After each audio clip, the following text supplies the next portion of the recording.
নিতাই ভজলেই গৌর পাওয়া যায়, আর গৌর পেলে ব্রজে যাবে, আর ব্রজে গেলে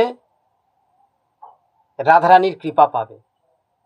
আর রাধারানীর কৃপাটা যদি আপনি ফ্রিতে, রাধারানীর কৃপা পর্যন্ত যদি আপনি পৌঁছতে পারেন বাবা, তাহলে আমার গোবিন্দের কৃপাটি ফ্রিতে লাভ করবে। তাই সবার আগে নিতাই চরণ ভজতে হবে, নিতাই ভজলেই তবে কিন্তু গৌর পাওয়া যায়। তাই বৈষ্ণব মহাজন কি বলছে, ও গোয়ারে কবে নিতাই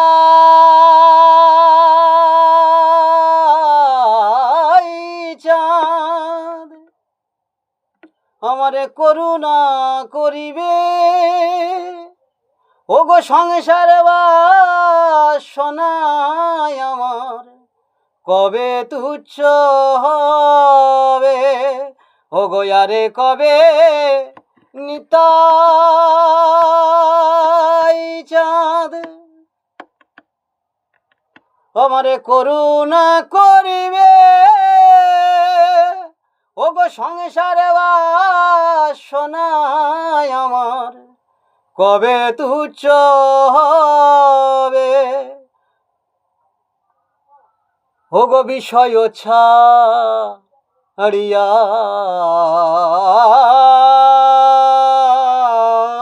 কবে ও গো শুদ্ধ হবে মন, ও গো বিষয় ছাড়িয়া কবে ও গো শুদ্ধ হবে মন, ও গো কবে আমি হেরিব সে মধুর বৃন্দাবন, রাধে কবে আমি হেরিব সে মধুর বৃন্দাবন, কবে যুগল মূর্তি আমার দর্শন হবে, কবে যুগল মূর্তি আমার দর্শন হবে, ও গো করুণাময়ী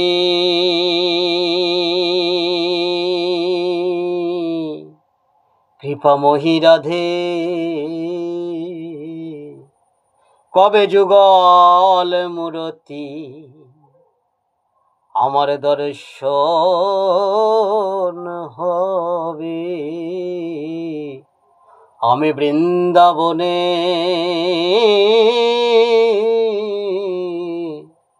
বনে কেঁদে বেড়াবো,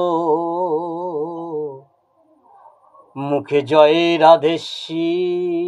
রাধে বলবো, আমি বৃন্দাবনে কেঁদে বলে রাধে দয়া করো বলে, আমি বৃন্দাবনে কেঁদে বেড়, মুখে জয় রাধে শ্রী রাধে বল, আমি বৃন্দাবনে কেঁদে বেড়, ওকে জয় রাধে শ্রী রাধে বলে, আমি বৃন্দাবনে কেঁদে বেড়াবো। রুগ রঘুনাথে পদে এই আগে মোর হাম, আগে মোর হাম, ওগো প্রার্থনা কর হে সদাই আমার নরোত্তম দাস, ওগো প্রার্থনা কর এ সদাই নরোত্তম দাস রে, প্রার্থনা কর এ সদাই নরোত্তম দাস রে, প্রার্থনা কর এ সদাই নরোত্তম দাস রে, প্রার্থনা কর এ সদাই নরোত্তম দাস রে, প্রার্থনা কর এ সদাই নরোত্তম দাস রে প্রার্থনা করয়ে সদায় নরোত্তম দাস রে ওগো প্রার্থনা করয়ে।